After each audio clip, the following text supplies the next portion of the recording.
Les entreprises françaises sont loin d'être prêtes pour le Brexit, même si on ne connaît ni la date ni les conditions de la sortie du Royaume-Uni.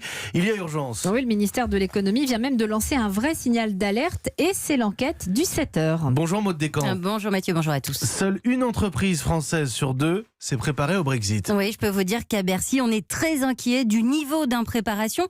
Je vais vous donner un autre chiffre encore plus étonnant. Seulement 7 entreprises françaises sur 10 qui ont une filiale au Royaume-Uni se sont mises en condition. Alors sur les 30 000 sociétés françaises qui exportent en Grande-Bretagne, elles ne sont que 10 000 à avoir utilisé l'outil mis en ligne par Bercy pour savoir justement si elles étaient prêtes.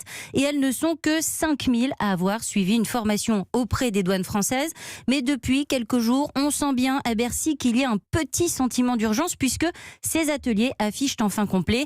Franck Lacroix dirige les douanes de Paris. On fait ça le comble pour les 5 ateliers qu'on a organisés, donc des ateliers avec une trentaine d'opérateurs parisiens. On a des gens qui ont compris que le Brexit potentiellement pouvait démarrer assez rapidement et de toute façon de se mettre aussi en mode court terme, moyen terme ou long terme, dans tous les cas de figure, avoir la connaissance et la maîtrise des formalités douanières à réaliser avec des pays tiers à l'Union européenne. On le dit souvent, Maud Descamps, la grosse inquiétude pour les entreprises, c'est de réussir à envoyer sans difficulté les produits en Grande-Bretagne. Oui, là vous mettez le doigt sur ce qui inquiète le plus Bercy, c'est l'impréparation de nos voisins européens dont les camions transitent par les ports français. S'ils ne sont pas prêts, ça va être un énorme bazar. Voilà ce que m'a confié un fonctionnaire du ministère des Finances.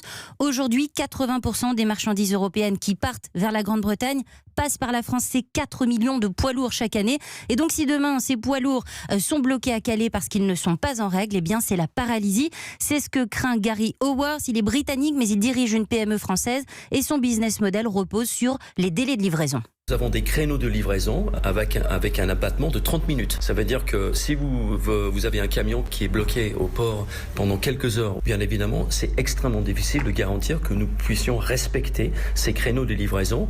Et donc, dans ce cas-là, il peut y avoir des pénalités de retard.